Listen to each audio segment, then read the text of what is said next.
अध्यक्ष महोदय, मैं औचित्य के मुद्दे से मालेगांव चौपाली से 40 गांव फाटे तक हाईवे के दोनों तरफ रिहायशी इलाका है, इसलिए बड़ी संख्या में नागरिकों को हाईवे से सफर करना पड़ता है।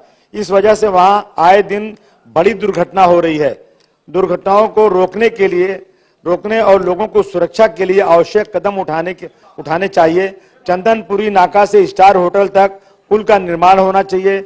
घास के पार रहने वाले लोगों के आवागमन के लिए अलग स्थान पर भूमिगत सड़क का निर्माण, सोंड गांव से स्टार होटल तक सड़क पर स्पीड ब्रेकर का निर्माण, स्थानीय लोगों के लिए सर्विस रोड का निर्माण। अधिकांश दुर्घटना स्थल सोंड गांव फाटा, लुबेक के पास होटल एवं मालेगांव चौपाली से 40 गांव फाटा तक महत्वपूर्ण स्थानों पर सीसीटीवी कैमरे लगाए जाएं। ये मांग स्थानीय लोग कई दिनों से कर रहे हैं। मेरा निवेदन है कि इस पर जल्द से जल्द कार्रवाई की जाए। मैं ये औचित्य के मुद्दे से उठाना चाहता हूं। धन्यवाद।